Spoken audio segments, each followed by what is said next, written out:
Welcome back అండి. ఒక చిన్న ప్రశ్న ముందు. మీ ఛానల్ మానిటైజేషన్ కోసం అప్లై చేసిన రోజు యూట్యూబ్ ఆఫీస్‌లో అసలేం జరుగుతుంది ఎప్పుడైనా ఆలోచించారా? చాలామంది అనుకుంటారు, అబ్బా! నాకు 1000 సబ్‌స్క్రైబర్లు వస్తే చాలు, 4000 వాచ్ అవర్స్ వస్తే చాలు, ఇక నా మానిటైజేషన్ స్టార్ట్ అయిపోతదని. కానీ అది ఎగ్జామ్‌కి హాల్ టికెట్ వచ్చినట్టు మాత్రమే. రిజల్ట్స్ ఇంకా రాలేదు అని గుర్తుపెట్టుకోండి. ఇప్పుడు ఒకసారి ఊహించుకోండి, మీ ఛానల్ రివ్యూకెళ్ళిపోయింది. అక్కడ ఒక రివ్యూ టీమ్ మీ ఛానల్ ఓపెన్ చేస్తది. వాళ్ళు మొదట చూసేదేంటిది? ఈ ఛానల్ వ్యూయర్‌కి నిజంగా ఉపయోగపడుతుందా లేదా? ఈ ఛానల్ అసలు ఎందుకు యూజ్ అయితుందో వాళ్ళు ఆలోచిస్తారు. చెక్ జేస్తారు. వాళ్ళు ప్రతి వీడియోని పూర్తిగా చూస్తారా లేదా అని మనకు ఖచ్చితంగా తెలీదు. కానీ వాళ్ళు సాధారణంగా మీ ఛానల్ మొత్తం ఎట్లుందో, కంటెంట్‌లో ఒరిజినాలిటీ ఉందా లేదా అని మాత్రం అంచనా వేసేస్తారు. అందులో ఒక్క వీడియో బాగుండడం సరిపోదు. మొత్తం ఛానల్ క్వాలిటీ మొత్తం బాగుండాలి. మీ థంబ్‌నెయిల్ చూసి వ్యూయర్ క్లిక్ చేస్తుండా లేదా? సపోజ్ థంబ్‌నెయిల్‌లో 10,00,000 ఎర్న్ చేయండి అని రాసిర్రు. వీడియోలో హార్డ్ వర్క్ చేయండి అంతే. వ్యూయర్‌కి కూడా చాలా డిసప్పాయింట్‌మెంట్. ట్రస్ట్ కూడా తగ్గిపోతది. టైటిల్స్, థంబ్‌నెయిల్స్, కంటెంట్ 3 ఒకే విషయం గురించి మాట్లాడుతున్నాయా లేదా అని చెక్ చేస్తారు. థంబ్‌నెయిల్ ఒకటి పెట్టి, వీడియో ఒకటి పెట్టి కన్సిస్టెన్సీ చాలా ఇంపార్టెంట్.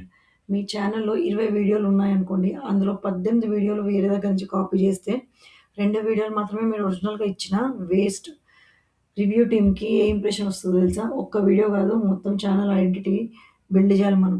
ఒక్క 2, 3 ఒరిజినల్ పెట్టి మిగతా మొత్తం కాపీ చేస్తే వాళ్ళు కన్సిడర్ చేయరు.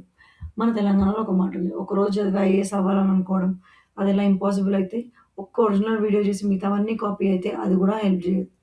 సో, మీ వీడియోలో మీ పర్సనాలిటీ కనిపిస్తుందా? మీ వాయిస్, మీ టీచింగ్ స్టైల్, మీ ఎగ్జాంపుల్స్, మీ థింకింగ్ ఇవన్నీ కలిపితేనే వ్యూయర్ అంటాడు, ఈ క్రియేటర్ వీడియో కోసం ఎదురు చూస్తా. వాడు మీకోసం వెయిట్ చేస్తాడు.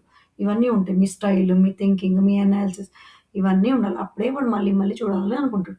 అదే మీ ఛానల్ బ్రాండ్. అప్‌లోడ్ చేసే ముందు ఈ 10 క్వెషన్‌లు మీరే అడగండి. మిమ్మల్ని మీరు క్వెషన్ చేసుకోండి. ఫస్ట్ క్వెషన్, ఈ వీడియోలో నేను కొత్తగా ఏం యాడ్ చేశాను? వాడికి ఏమైనా వాల్యూ ఇచ్చావా? వాడికేమన్నా ఇన్ఫర్మేషన్ ఇచ్చావా నువ్వు కొత్తగా? అని క్వెషన్ చేసుకో. నెక్స్ట్ సెకండ్ క్వెషన్, వ్యూయర్ ఈ వీడియో చూసి ఏమైనా నేర్చుకున్నాడా అసలు? వాడు కొత్తగా ఏమైనా నేర్చుకున్నాడా? ఆల్రెడీ అన్నీ తెలిసినాయి గూగుల్‌లో అన్నిట్లున్నాయి కాదు. నువ్వు ఏం కొత్తగా చెప్పినావు వాడికి? నెక్స్ట్ క్వెషన్ నంబర్ 3, ఇంటర్నెట్‌లో ఇదే విషయం ఉన్నా నా ఎక్స్‌ప్లనేషన్ డిఫరెంట్‌గా ఉందా లేదా? ఇంటర్నెట్‌లో ఇలాంటివి 10 చెప్తారు. కానీ నువ్వు చెప్పే విధానం వాడికి క్లియర్‌గా అర్థమయ్యే, కనెక్ట్ అయ్యే విధంగా ఉందా లేదా చెక్ చేసుకో. నెక్స్ట్ 4, ఈ వీడియోలో నా వాయిస్, నా అనాలిసిస్, నా ఎక్స్‌పీరియన్స్ ఉందా? నువ్వు అనాలిసిస్ జేసింది చెప్పినావా? లేకపోతే సేమ్ కాపీ కొట్టి చెప్పినావా? నీ వాయిస్ ఉందా లేదా? నువ్వు ఇన్ని రోజులు చేసిన ఎక్స్‌పీరియన్స్ అందులో యాడ్ చేసినావా లేదా? ఇది కూడా చూస్తాం. Next thumbnail. నేను థంబ్‌నెయిల్‌లో చెప్పింది వీడియోలో డెలివర్ చేశాను. థంబ్‌నెయిల్‌లో ఒకటి చెప్పాను. ఒకటి చూపించాను. కానీ వీడియోలో సేమ్ ఆ టాపిక్ మీదనే మాట్లాడావా కంటెంట్ మొత్తం? ఉందా లేదా? నెక్స్ట్ వ్యూయర్ చివరి వరకు చూస్తే వాడికి టైమ్ వేస్ట్ అనిపిస్తుందా? లేక బాగుందనిపిస్తుందా? సో, వాడు చివరి వరకు చూస్తాడు. చూసే వేస్ట్ అంటే మళ్ళీ మీ ఛానెల్ స్కిప్ చేస్తాడు. ఇంకోసారి సబ్స్క్రైబ్ చేసుకోడు. సో, అన్‌సబ్స్క్రైబ్ చేస్తాడు. సో, వాడికి చివరి వరకు చూసి అరే! ఇంకోసారి చూడాలి అనిపిస్తుందా? మీ ఛానెల్‌కెళ్ళాలనిపిస్తుందా? లేదా? ఈ వీడియో నేను జూషినా సబ్స్క్రైబ్ చేస్తానా? ఇది చాలా పవర్‌ఫుల్ క్వెషన్. సో, వాడు వీడియో చూస్తాడు కానీ సబ్స్క్రైబ్ చేయడు. సో, ఆ ఇంట్రెస్ట్, ఆ కనెక్షన్ మీరు క్రియేట్ చేయాలి. నేను ఈ వీడియోని వ్యూస్ కోసం చేశానా? లేకపోతే వాల్యూ కోసం చేశానా? మీరు ఆలోచించుకోండి. మీకు జస్ట్ వ్యూస్ రావాలి, చూడాలి, ఎళ్ళిపోవాలి అని అనుకుంటే వేస్ట్. సో, వాళ్ళు కొంచెం వాల్యూ యాడ్ చేయాలి. వాళ్ళు చూస్తున్నందుకు, వాళ్ళు టైం పెడుతున్నందుకు మన ఛానెల్ కొంచెం మనం ఇన్ఫర్మేటివ్, కొంచెం కొత్తగా ఇవ్వాలి. వాళ్ళకి ఇంకెక్కడ లేని కంటెంట్ నేర్చుకున్నాం ఈరోజు కొత్తగా అని అనిపించాలి. ఇదే కంటెంట్‌ని 100 ఛానెల్స్ చేస్తున్నా గానీ, నా వీడియో ఎందుకు చూడాలి వాడు? నువ్వేం స్పెషల్‌గా ఇస్తున్నావు వాడు చూడాలంటే? అది చూసుకో. నెక్స్ట్ ఈ వీడియో చూసిన తర్వాత వ్యూయర్ లైఫ్‌లో చిన్న మార్పైనా వస్తుందా అసలు? నువ్వు చెప్పిన కంటెంట్‌ని బట్టి వాడేమన్నా ఆలోచిస్తున్నాడా? వాడేమైనా చేంజ్ అయిండా? మార్పన్నా వస్తుందా అని నువ్వు అనలైసిస్ చేసుకో. ఈ క్వెషన్‌లన్నిటికి నిజాయితీగా యెస్ అని మీ నుంచొస్తే, మీరు చాలామంది ఈ కరెక్ట్ డైరెక్షన్‌లో ఉన్నట్టు లెక్క. సో, ఇప్పుడు చివరగా నేనొక విషయం చెప్తాను. చాలామంది యూట్యూబ్‌ని రేస్ అనుకుంటారు. కానీ ఇది మ్యారథాన్ మాత్రమే. ఈరోజు అప్‌లోడ్ చేసిన వీడియో రేపు వైరల్ కాకపోవచ్చు. కానీ ఒక్క సంవత్సరం తర్వాత మీ లైబ్రరీ మీకోసం పనిచేస్తది.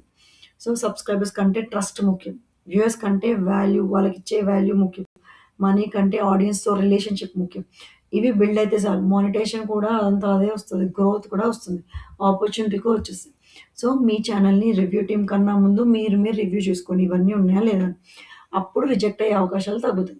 కాన్ఫిడెన్స్ పెరుగుతది. క్రియేటర్‌గా మీరు కూడా గ్రో అవుతారు. తర్వాతి పార్ట్‌లో కొత్త యూట్యూబర్స్ కోసం ఛానెల్ స్టార్ట్ చేసే ముందు తప్పక ఫాలో చేయాల్సిన కొన్ని రూల్స్ చెప్తా. ఆ వీడియో మాత్రం అస్సలు స్కిప్ చేయకండి. ఎందుకంటే నేను యూట్యూబ్ స్టార్ట్ చేసిన రోజు ఎవరైనా నాకు చెప్పి ఉంటే బాగుండేదు అని అనిపించిన విషయాలన్నీ ఒక్క వీడియోలో చెప్తాను. మళ్ళీ కలుద్దాం. మన ఛానెల్‌ని సబ్స్క్రైబ్ చేసుకోవడం మర్చిపోకండి.